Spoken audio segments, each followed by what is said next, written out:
Hello future officers, कैसे हैं आप सभी। आशा करती हूँ आप सब ठीक होंगे।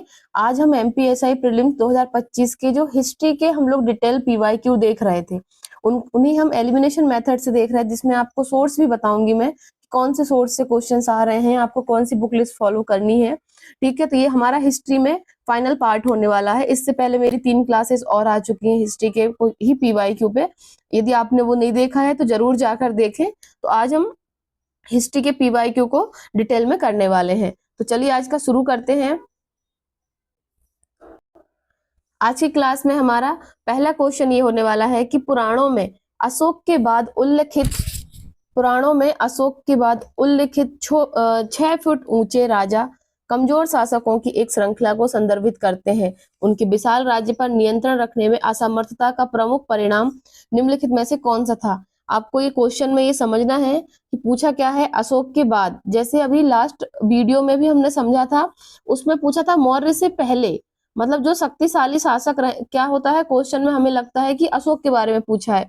ऐसे लास्ट वाले क्वेश्चन में हुआ था कि मौर्य के पहले, मतलब क्वेश्चन देख के हिट करेगा कि मौर्य समय का पूछा हुआ है, लेकिन उनके पहले का। तो आप थोड़ा क्वेश्चन को डिटेल में पढ़ेंगे, ध्यान पूर्वक पढ़ेंगे। ठीक है, तो ये अशोक के बाद वाला पूछा गया है। तो इसमें देखेंगे मौर्य सेना का तत्काल और पूर्ण पतन, जिसके कारण आसान आक्रमण हुए, नहीं। कोई भी सेना का तत्काल और पूर्ण पतन नहीं होता है, तत्काल पतन नहीं होता, बहुत सारे रीजंस लगते हैं और समय लगता है। नेक्स्ट होगा आपका ऑप्शन शक्तिशाली प्रांतीय राज्यपालों का उदय, जिन्होंने स्वतंत्र रूप से कार्य करना स्टार्ट किया और कलिंग जैसे प्रमुख प्रांत अलग हो गए। ठीक है, यही ऑप्शन आपका सही होगा कि शक्तिशाली जो प्रांतीय राज्यपाल थे उनका उदय हो गया था, आपको पता होगा। ठीक है, जिससे उन्होंने स्वतंत्र रूप से कार्य करना प्रारंभ कर दिया था। फिर नेक्स्ट क्वेश्चन है हमारा, चंद्रगुप्त द्वितीय के राज में भारत घूमने आए कौन से यात्री। चंद्रगुप्त द्वितीय के समय जो भारत आए थे, फाहियान के हिसाब से नीचे दिए गए ऑप्शन में से गुप्त समाज के बारे में कौन सी बात लिखी गई है या कौन सी बात सही है। तो इनकी कौन सी रचना है, रचना को आप मुझे कमेंट सेक्शन में बताएंगे कि फाहियान ने कौन सी रचना में कहा गया है इन तीनों वक्तव्य को। ठीक है, तो पहला स्टेटमेंट है इसमें, मृत्युदंड को आधिकारिक रूप से समाप्त कर दिया गया था। हाँ, ये सही स्टेटमेंट है। चांडालों को की स्थिति दयनीय थी, उन्हें गांव के बाहर रहना पड़ता था। जिन लोगों पे जादू टोने वगैरह का डाउट होता था, उनको खासकर इसमें फीमेल होती थी। प्रशासन सामान्यतः उदार और लोग समृद्ध थे। तो इसमें तीनों स्टेटमेंट आपके जनरल हैं और वो तीनों सही है। इनकी रचना कौन सी थी फाहियान की, जैसे ह्वेनसांग की सीयू की है, वैसे फाहियान की कौन सी है, आप मुझे कमेंट सेक्शन में बताएंगे।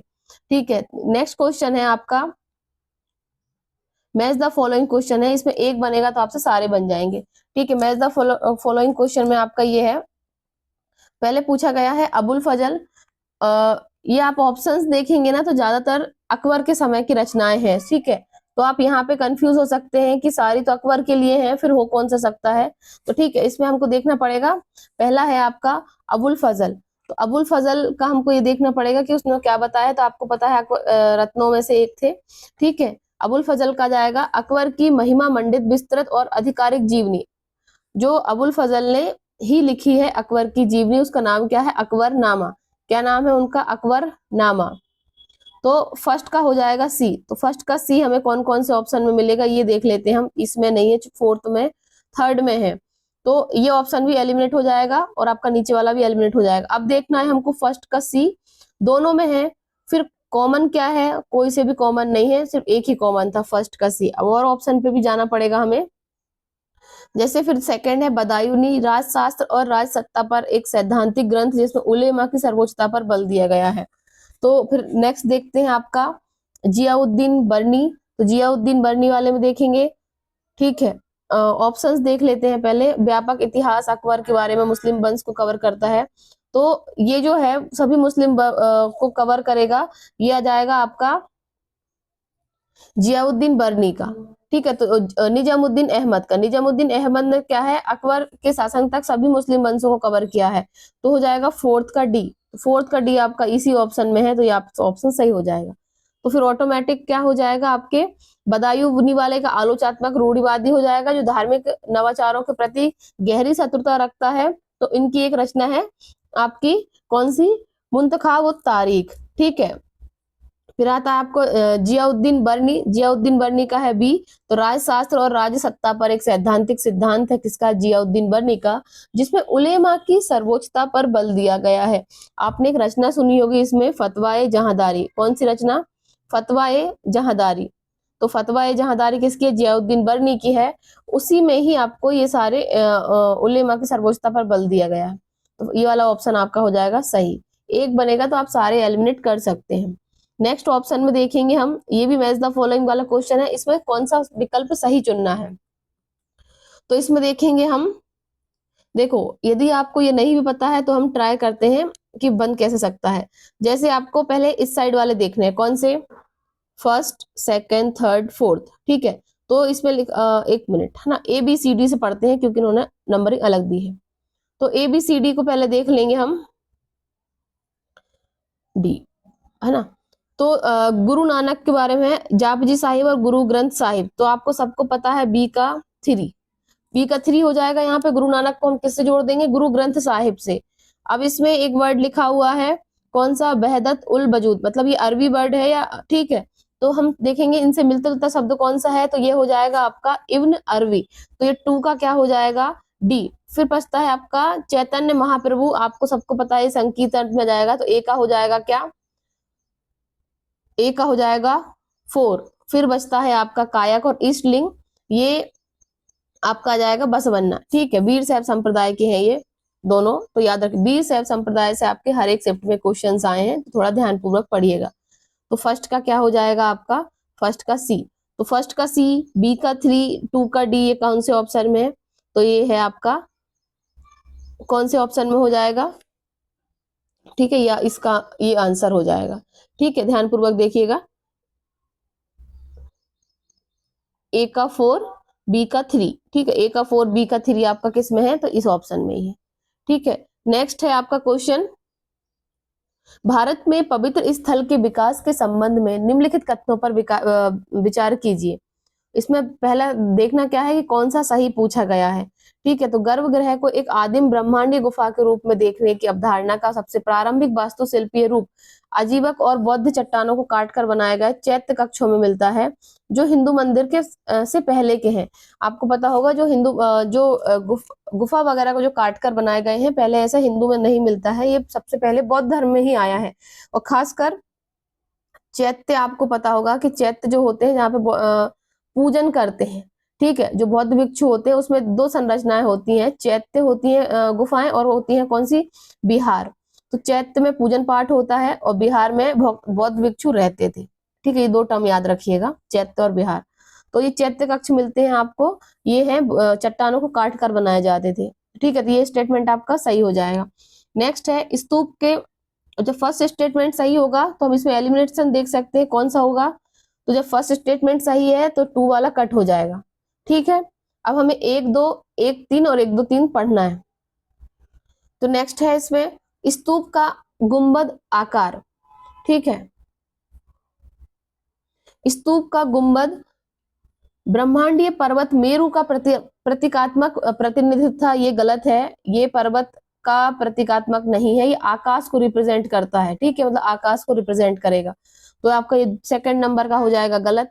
जब सेकंड ऑप्शन गलत होगा तो जब हम जहां जहां सेकंड ऑप्शन है उसको काट देंगे तो ऑटोमेटिक थर्ड ऑप्शन पढ़ने की जरूरत ही नहीं पड़ेगी, ये ऑटोमेटिक आपका सही हो जाएगा क्योंकि ऑप्शन में ही दिया हुआ है। तो जहां आपका एक ऑप्शन गलत होता है, बाकी ऑप्शन आपके एलिमिनेशन में वैसे ही सही हो जाएंगे, ठीक है। तो ये आपका आंसर हो जाएगा 1 और 3, याद रखिएगा। थर्ड ऑप्शन फिर भी हम एक बार पढ़ लेते हैं कि स्तूप के हर्मिका से उत्तर भारतीय मंदिर के शिखर का संक्रमण क्षैतिज से ऊर्ध्वाधर बालाघात की ओर परिवर्तन दर्शाता है, सांसारिक स्तर से दिव्य लोक की ओर आरोहण है। याद रखिएगा, इस तरीके से सांसारिक से दिव्य की ओर आरोहण होता है, ठीक है।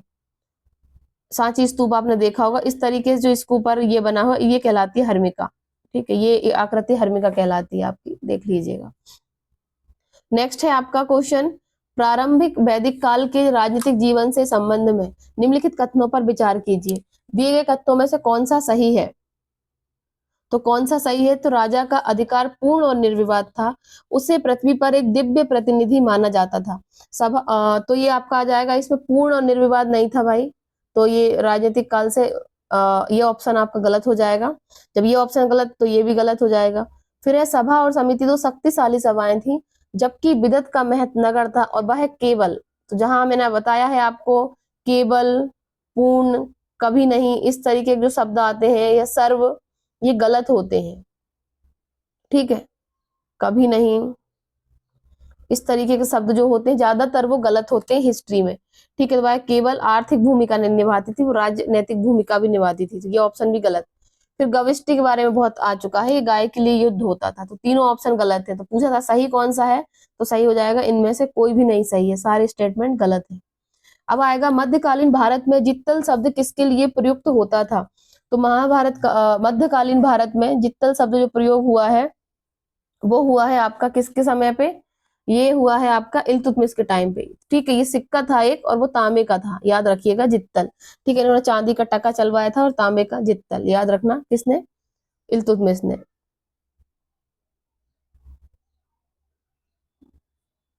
नेक्स्ट है आपका क्वेश्चन, अढ़ाई दिन का झोपड़ा क्या है।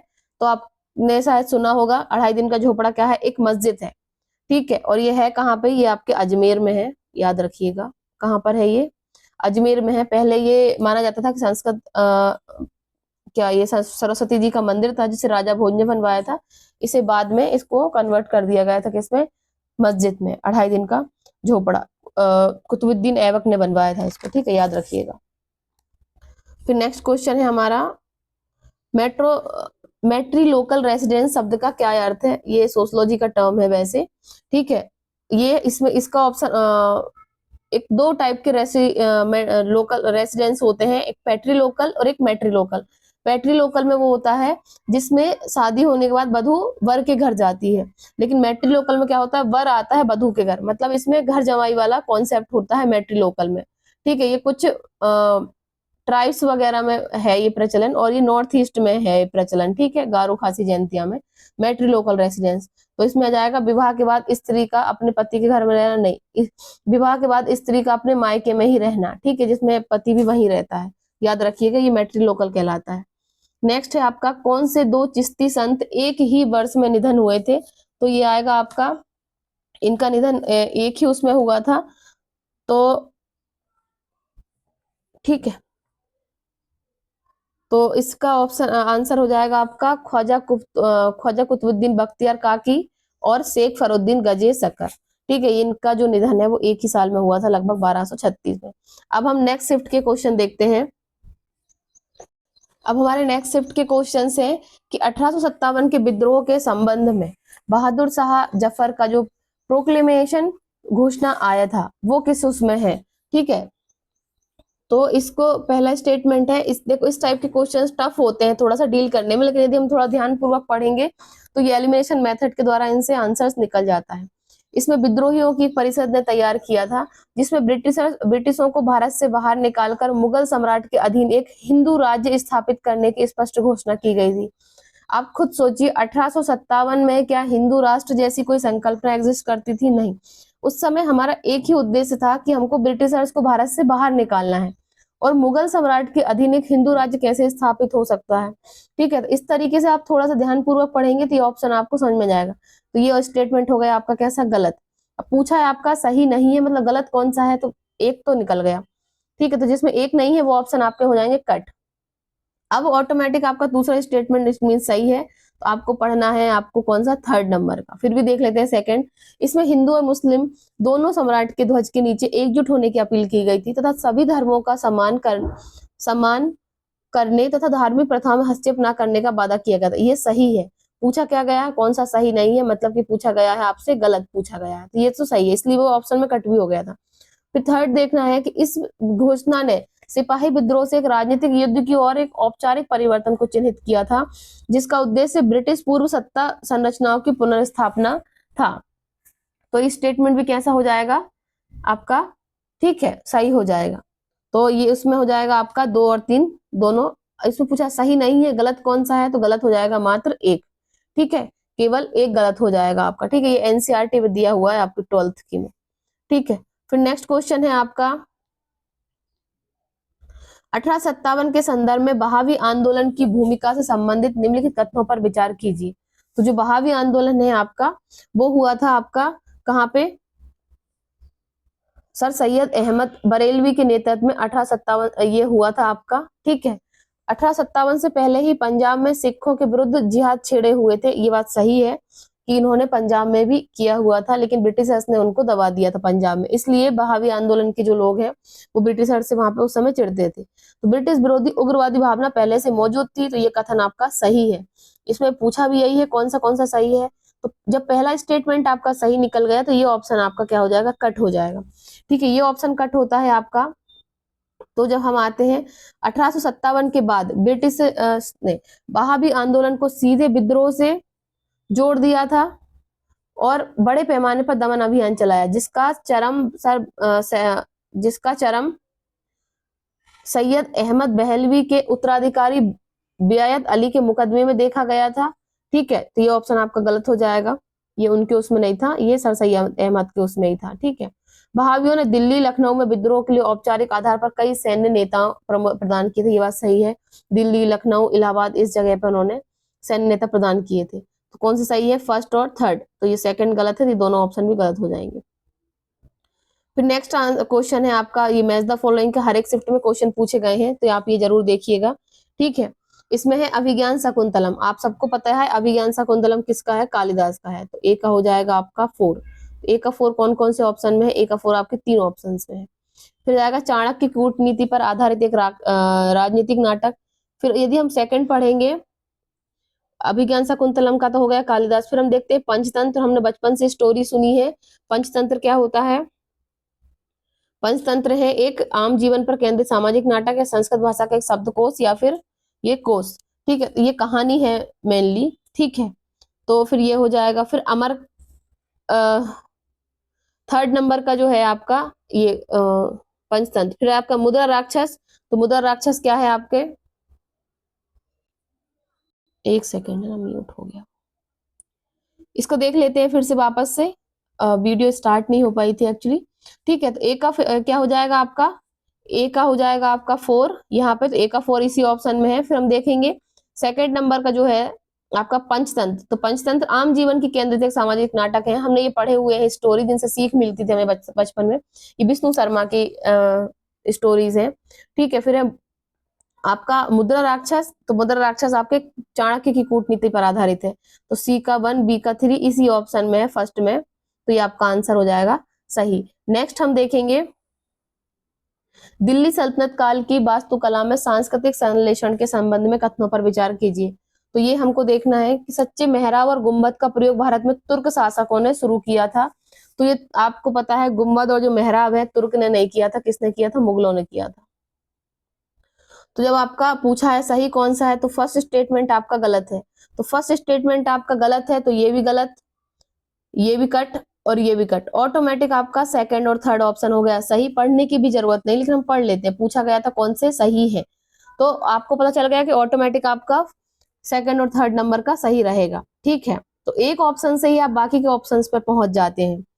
प्रारंभिक सल्तनत इमारतों में मुख्यतः स्थानीय रूप से पत्थरों और मलबे का प्रयोग ध्वस्त मंदिरों की सामग्री को पुनः प्रयुक्त किया गया, या सब कुछ जगह पता है। ज्यादातर जगह जो पुराने मंदिर या पुरानी जो स्ट्रक्चर थे उन्हीं को तोड़कर उन्हीं पत्थरों और मलबों का प्रयोग किया गया, जैसे अभी लास्ट शिफ्ट के क्वेश्चन में बताया भी है कि 2.5 दिन का झोपड़ा जो है वो एक सरस्वती जी का मंदिर था। फिर है पित्रा रंगीन पत्थरों की जड़ाई का काम तुगलक वास्तुकला की एक विशेषता था, जो स्मारकों की एक विशिष्ट फारसी रंग प्रदान करता है, तो ये तुगलकों का नहीं था, पित्रा भी किसका था, आपका मुगलों का था, ठीक है। एक सेकंड, ये गुम्बद वाला सही हो जाएगा, तुर्क वाला, ठीक है। ये ऑप्शन मैंने शायद गलत बता दिया, ये सही है, तुगलक वाला ये गलत है, ये मुगलों की देन है, कौन से पित्रा जो आपने उस पर देखा है, किसमें, ये आपने ताजमहल में देखा है, ताजमहल पित्रा जो जड़ी हुई बनी हुई है वो सही है। तो आपका थर्ड स्टेटमेंट यहाँ पे रॉन्ग है और फर्स्ट एंड सेकंड सही है, ठीक है। तो आपका ऑप्शन हो जाएगा फर्स्ट एंड सेकंड, ठीक है। नेक्स्ट है आपका उत्तर मौर्य और प्रारंभिक ऐतिहासिक शैल निर्मित वास्तुकला के संबंध में निम्नलिखित कथनों पर विचार कीजिए, कौन सा सही है। तो चैत्य का मुख्य उद्देश्य अनुष्ठानिक पूजा तथा, अभी मैंने लास्ट वाले क्वेश्चन में बताया ही है ये कि चैत्य का क्या था, ये पूजा घर थे, और बिहार क्या थे, यहाँ पे बहुत भिक्षु रहते थे, तो ये स्टेटमेंट हो जाएगा आपका सही। तो फर्स्ट स्टेटमेंट जहां सही है तो फर्स्ट स्टेटमेंट में शामिल नहीं है तो हम इसको कट कर देंगे। फिर नेक्स्ट है, प्रारंभिक शैल निर्मित चैत्य विहार पूरी तरीके से निराकार थे, जो महायान संप्रदाय के प्रभाव में ही बुद्ध की मूर्तिमान प्रतिमाओं को सम्मिलित करना स्टार्ट किया गया था। तो ये आपको, ठीक है, ये सही है कि बुद्ध की जो प्रतिमा, जो मूर्ति पूजा स्टार्ट हुई है महायान संप्रदाय से ही हुई है। चौथी बौद्ध संगीति में दोनों महायान और हीनयान में बट गए थे। तो ये वाला स्टेटमेंट भी आपका हो जाएगा सही। फिर है, शैल निर्मित संरचनाओं की स्थापत्य विशेषताएं जैसे मुड़ी हुई लकड़ी, बिम्ब का अनुकरण, छत, रिव वॉल्टिंग, ये सब आपके, ये स्टेटमेंट भी आपका सही है, ये एनसीईआरटी में दिया हुआ है। ठीक है, तो आपके ओवरऑल कौन कौन से ऑप्शन सही हो गए? 1 2 3 तीनों सही है। फिर नेक्स्ट है, शाक्य या कौलीय महाजनपद की राजनीतिक व्यवस्था जहां बुद्ध का जन्म हुआ था सबसे अच्छे तरीके से बताया जा सकता है। तो आपको पता होगा कि जो महात्मा बुद्ध हैं वो एक राजघराने से संबंधित थे, जिसमें जो उनके पिता थे वो शाक्य जनपद, शाक्य वंश से संबंधित थे, और जो माता थी वो, माता का नाम क्या है, पिता कौन थे? शुद्धोधन जो शाक्य वंश थे, माता कौन थी? महामाया जो कौलीय महाजनपद से बिलोंग करती थी।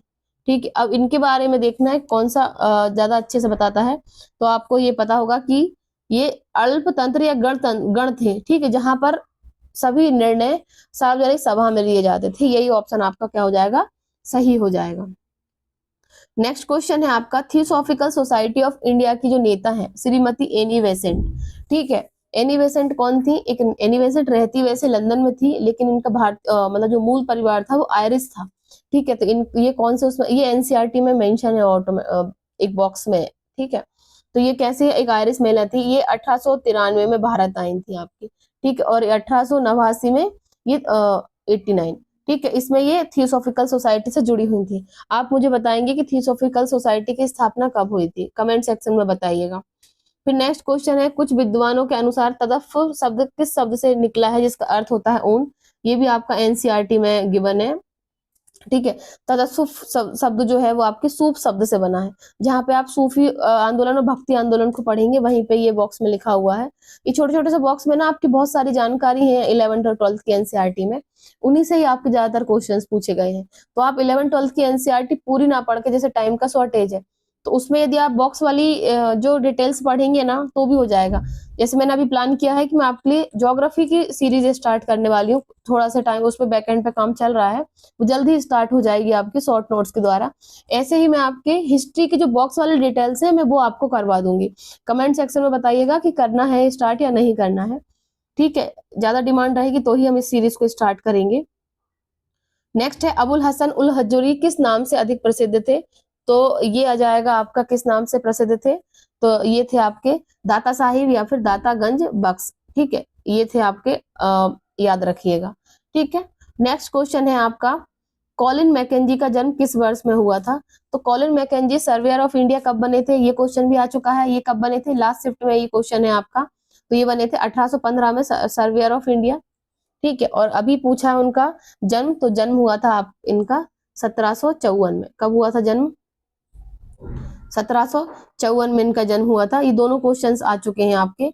ठीक है, इनका ये सर्वेयर ऑफ इंडिया कब बने हैं ये क्वेश्चन लास्ट शिफ्ट में पूछा है, और इनका जन्म कहाँ हुआ है? तो 1754 में हुआ है। ये आपका एनसीईआरटी में गिवन है। ठीक है, ये हो गए आपके इस शिफ्ट के क्वेश्चन। अब हम नेक्स्ट शिफ्ट के क्वेश्चन देखते हैं। नेक्स्ट शिफ्ट के क्वेश्चन अब हम स्टार्ट करते हैं, जिसमें फर्स्ट क्वेश्चन है आपका, भारत में ब्रिटिश लोगों द्वारा की गई सोशल और एडमिनिस्ट्रेटिव इंजीनियरिंग के बारे में जोड़ों पर गौर करें। तो इसमें हमको देखना है, पहला है उपयोगितावादी बनाम प्राच्यवादी, ओरिएंटलिस्ट शिक्षा नीति को लेकर संघर्ष, जहां मैकाले ने मिनट ऑन एजुकेशन,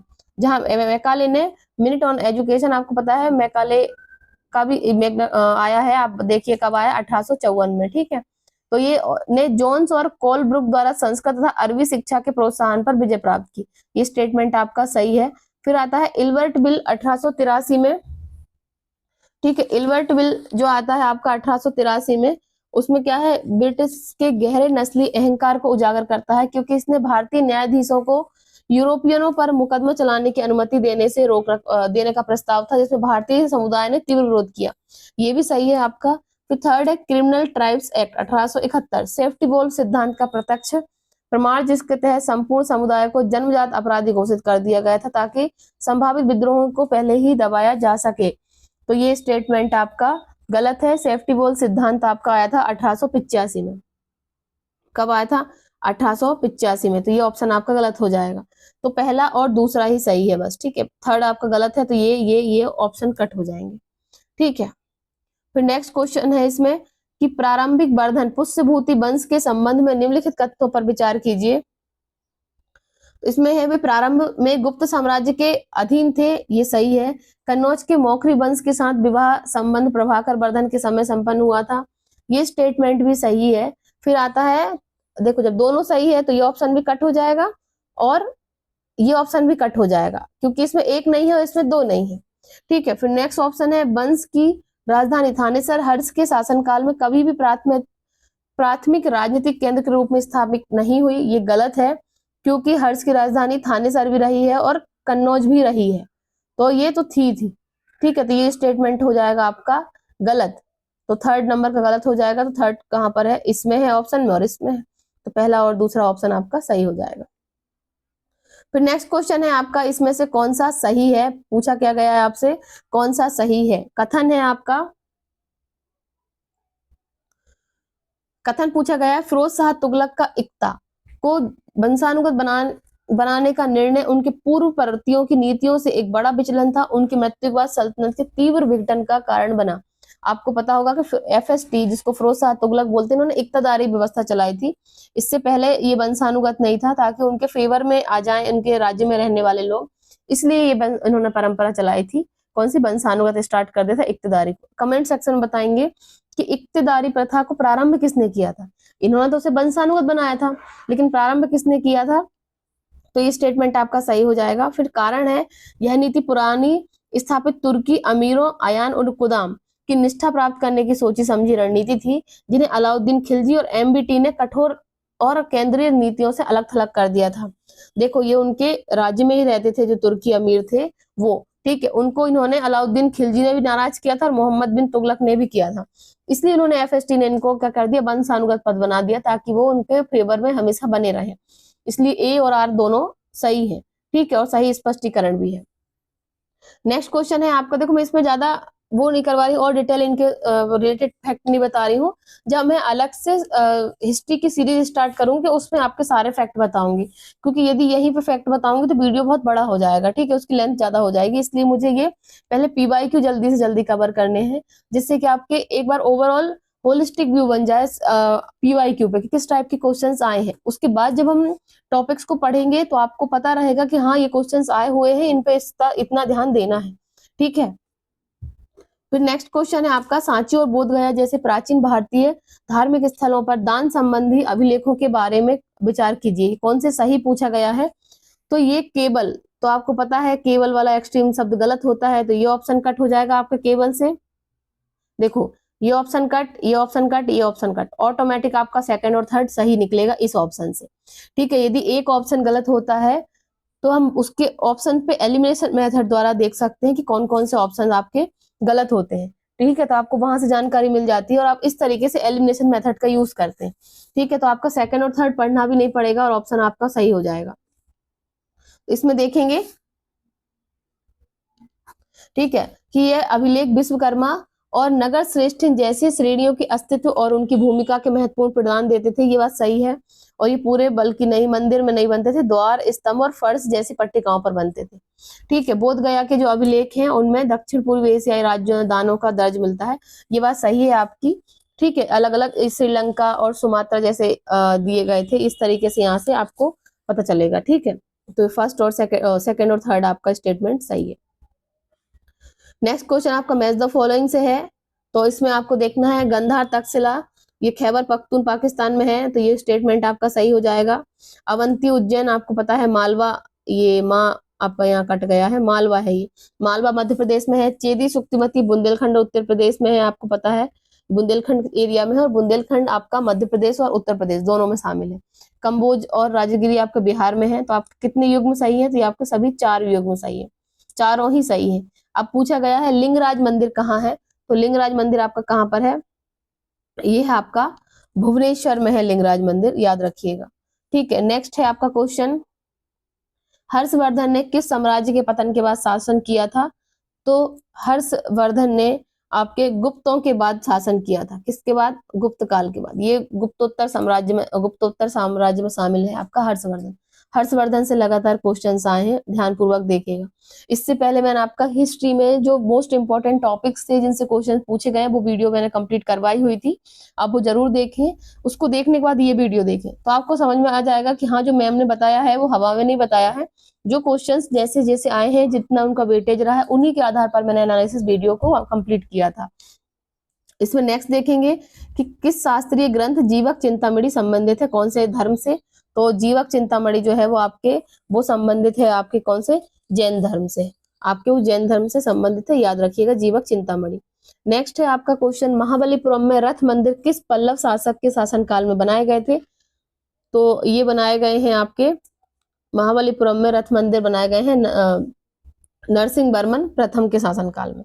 कब बने हैं? नरसिंह वर्मन प्रथम के शासनकाल में। और इन्हीं को मामल्ल शैली के मंदिर भी बोला जाता है। इन्हीं को मामल्ल शैली, जो नरसिंह वर्मन प्रथम ने जो मंदिर बनवाए हैं वो मामल्ल शैली के वर्मन। ठीक है, याद रखिएगा। नेक्स्ट है कालक्रमानुसार व्यवस्थित करना है, तो इसमें इलवरी तुर्क मतलब क्या हो जाएगा? इलवरी तुर्क मतलब है यहाँ पे गुलाम वंश। ठीक है, तो आपको ये पता होगा कि जी के, पहले तो याद रखिएगा जी के मतलब गुलाम वंश और खिलजी। तो जी के से 5 के बाद 1 कहाँ आएगा? इसमें देखेंगे हम 5 और 1। ठीक है, तो पहले क्या आ जाता है आपका? ठीक है, ये देखना है आपको। ठीक है, पहले सबसे पहले क्या आएगा? इसमें आएगा सबसे पहले तुर्क। ठीक है, तो चौथे नंबर का पहले आ जाएगा, तो ये यहाँ पे दिया हुआ है। ठीक है, तुर्क, फिर है खिलजी। क्या है? पहले पहले दिया है तुर्क मतलब गुलाम वंश, फिर है आपका खिलजी जी के, तो 4 के बाद 5 सिर्फ यही दिया गया, बाकी सब बाद में है। तो जी के, फिर है तुगलक, जी के टी, फिर है आपका 3rd नंबर का सैयद, फिर है आपका क्या? लोधी। तो जी के टी एस एल इसकी ट्रिक है। पहले आप जी के से याद रखेंगे तो आपको सीक्वेंस याद हो जाएगा। जी के टी एस एल, जी के टी एस एल 2-4 बार बोलेंगे तो आपको याद हो जाएगा। ठीक है, याद रखिएगा इनका सीक्वेंस। अब हम नेक्स्ट शिफ्ट के क्वेश्चन देखते हैं। अब देखो, नेक्स्ट शिफ्ट का क्वेश्चन हम देख रहे हैं कि इसमें फर्स्ट क्वेश्चन है आपका, इसमें फर्स्ट क्वेश्चन है आपका कि भारत में ब्रिटिश विस्तार के कानूनी आधार पर बनाने वाले सिद्धांत। ठीक है, कानूनी सिद्धांत का आधार बनाने वाले सिद्धांत और नीतियों के बारे में विचार करना है। ठीक है, जो कौन सा सही है या नहीं है। तो पहला देखना है पैरामाउंसी का सिद्धांत। पैरामाउंसी का सिद्धांत पहली बार लॉर्ड डलहौजी ने, नहीं, पैरामाउंसी का सिद्धांत जो है लॉर्ड हेस्टिंग ने दिया था, ना कि लॉर्ड डलहौजी ने। तो ये ऑप्शन हो जाएगा आपका गलत। तो अब हम देखते हैं फर्स्ट के गलत होने से कौन कौन से गलत हो सकते हैं। तो जब फर्स्ट गलत है तो ये ऑप्शन भी कट हो जाएगा और ये ऑप्शन भी कट हो जाएगा। अब आपको 2 और 3 में देखना है। इट मीन्स कि थर्ड तो आपका सही ही है क्योंकि दोनों में है। अब आपको सिर्फ दूसरा ऑप्शन पे काम करना है कि दूसरा ऑप्शन सही है या नहीं है। तो देखना, लेप्स का सिद्धांत आक्रामक रूप था जिसके तहत झांसी, नागपुर जैसी रियासतों का विलय कर लिया गया और शासक की मृत्यु प्राकृतिक पुरुष उत्तराधिकारी के बिना हुई। ये सही है। डॉक्ट्रिन ऑफ जो लेप्स है वो किसका था? लॉर्ड डलहौजी का था, और ये आपका सही हो जाएगा। तो ये सही है तो ऑटोमेटिक थर्ड ऑप्शन भी सही हो जाएगा क्योंकि वो इसमें क्वेश्चन ऑप्शन में ही गिवन है। तो आपको सारे स्टेटमेंट में बार बार यही बता रही हूँ कि जो सारे स्टेटमेंट है वो आपको ये नहीं है कि सही होने चाहिए या नहीं, आपको पता है या नहीं, वो ऑप्शंस के आधार पर भी एलिमिनेट हो जाते हैं। तो आपको इस ऑप्शंस को देखते हुए क्वेश्चंस को पढ़ना है, उस तरीके से सॉल्व करना है। थर्ड है रिंग फेंस की नीति जो वॉरेन हेस्टिंग ने स्टार्ट की थी, ये सही है आपका। ठीक है, ये सहायक संधि की पूर्ववर्ती थी जिसका उद्देश्य मराठा और टीपू सुल्तान जैसे बाहरी खतरों से ब्रिटिश क्षेत्रों की रक्षा के लिए था और बफर स्टेट बनाता था। ठीक है, ये मैं आपको डिटेल में जब स्टार्ट होगी सीरीज उसमें समझाऊंगी, अभी नहीं समझा रही हूँ। ठीक है, तो ओवरऑल आपका 2 और 3 क्या हो जाएगा? ऑप्शन सही हो जाएगा। नेक्स्ट क्वेश्चन है आपका 2nd नंबर का, 1857 के विद्रोह में दरबारों या देसी अभिजात वर्गों की भूमिका। ठीक है, इसमें देखना है हमको कि कौन कौन से रही है और क्वेश्चन क्या है, इसमें सही कौन सा है। तो पहले देख लेते हैं कि पंजाब के सिख अभिजात वर्ग तथा राजस्थान के राजपूतों ने ब्रिटिशों का सक्रिय समर्थन किया था। ठीक है, तो आपको पता है कि इसमें पूछा गया है कौन सा सही है। ठीक है, तो पंजाब के जो सिख अभिजात वर्ग थे और राजस्थान के राजपूत ने ब्रिटिश का समर्थन किया था, ये बात सही है। ठीक है, फिर है हैदराबाद के निजाम और जोधपुर के राजा ने दिल्ली और लखनऊ विद्रोहियों का समर्थन किया था। नहीं भाई, इन्होंने भी अंग्रेजों का ही समर्थन किया था, तो ये सही पूछा है। तो सेकंड ऑप्शन आपका है गलत। अब हम देखते हैं सेकंड ऑप्शन कहाँ कहाँ है। तो फिर से देखिए, मैंने फिर वही बार बार बताया है कि हर एक शिफ्ट में एक क्वेश्चन ऐसा आया है जहां पे आपको पूरा डिटेल में पढ़ने की जरूरत ही नहीं है। एक ऑप्शन पे आप पहुंचे हैं तो वहीं से आपको सारे ऑप्शन पता चला है। दूसरा गलत है तो दूसरा इसमें ये गलत, ये गलत, ये गलत। ऑटोमेटिक फर्स्ट एंड थर्ड आपका सही हो जाएगा जब आपको पता रहता कि हैदराबाद के निजाम और जोधपुर के राजा ने ब्रिटिशर्स का समर्थन दिया था। कुछ है राजा पूरे ऑल इंडिया से जिन्होंने ब्रिटिशर्स का समर्थन किया था हमेशा से। ठीक है, जिसे मुगल सम्राट शाहजफर और प्रतीकात्मक नेताओं के बावजूद ये स्टेटमेंट आपका सही हो जाएगा। ठीक है, तो आपकी ओवरऑल क्या रहेगा, जहां पे आपकी एलिमिनेशन मेथड लगेगी देख लीजिएगा आप। ठीक है, डिटेल में इसीलिए बार बार बता रही हूं मैं कि कैसे आप क्वेश्चंस तक पहुंच सकते हैं ऑप्शंस को देखते हुए। ठीक है, नेक्स्ट है आपका, नेक्स्ट क्वेश्चन हो जाएगा आपका हड़प्पा सभ्यता के संबंध में, कि हड़प्पा सभ्यता की मिट्टी के संबंध में विचार कीजिए। ये बर्तन पूरी तरीके से देखो, कंप्लीटली, केवल, बार बार बता रही हूँ, एक्सट्रीम शब्द गलत होते हैं, तो ये ऑप्शन आपका गलत। ऑप्शन पढ़ना ही नहीं है। पूरी तरीके से चाक पर बनाए जाते थे, नहीं मिट्टी पर भी बनते थे ये। काले पर लाल शैली होती थी, ज्यामितीय पुष्प, ये सारा सही है, लेकिन पूरी तरीके से गलत है ये। ठीक है, फिर है बर्तनों को अक्सर चमकदार लाल परत से सजाया जाता था, अक्सर मतलब प्रायः। ठीक है, ये सही है, काले रंग से बनते थे और डिजाइन, ये पूरा सही है। तो सेकंड ऑप्शन गलत है और फर्स्ट ऑप्शन, सेकंड ऑप्शन सही है, फर्स्ट गलत है। तो इसमें सिर्फ केवल 2 आ जाएगा। ठीक है, पूछा गया था, सही पूछा है कि सही नहीं, मैं देख नहीं पाई, सही पूछा गया है, तो ओनली 2 सही है, याद रखिएगा इसमें। ठीक है, नेक्स्ट ऑप्शन है, नेक्स्ट क्वेश्चन है आपका, कथनों पर विचार करना है। ठीक है, इसमें ये है 4 नंबर का है कि गुप्त काल को अक्सर विज्ञान और गणित के लिए स्वर्ण युग कहा जाता है, मुख्यतः यहाँ पे क्योंकि नालंदा जैसी औपचारिक राज्य प्रायोजित विश्वविद्यालयों की स्थापना हुई थी, जो STEM। वर्तमान सरकार जो आपके स्टेम पर ध्यान दे रही है, साइंस, टेक्नोलॉजी, ठीक है, इंजीनियरिंग और मैथ्स पे ध्यान दे रही, तो वही उनका कहना है कि नालंदा भी थी। नहीं, नालंदा बौद्ध जो धर्म है उससे पहले बेस्ड थी, तो कथन ए आपका हो जाएगा गलत। पहले उस समय पे स्टेम नहीं था। ठीक है, उस समय पे साइंस पे बहुत ध्यान दिया था, जिसमें आपको पता होगा बारामीर, आर्यभट्ट, ब्रह्मगुप्त जैसे बहुत ज्यादा विद्वान थे इसमें आपके गुप्त काल में। सेकंड है शून्य के अंक के रूप में दशमलव प्रणाली को पूर्ण रूप से विकसित कर आर्यभट्ट जैसे ग्रंथ में संहिताबद्ध किया गया है, जिन्हें बाद में अरब जगत में प्रसारित किया गया। ठीक है, क्योंकि इसी काल में बारहमीर भी थे, आर्यभट्ट भी थे, जिन्होंने दशमलव प्रणाली को बताया। ठीक है, तो आर सही है, लेकिन ए क्या है आपका गलत। आर सही, ए गलत है, तो आपका ऑटोमेटिक कौन सा हो जाएगा, फोर्थ वाला हो जाएगा, ए गलत लेकिन आर सही। ठीक है, नेक्स्ट ऑप्शन है आपका, नेक्स्ट क्वेश्चन है आपका, इसमें मैच द फॉलोइंग वाला है।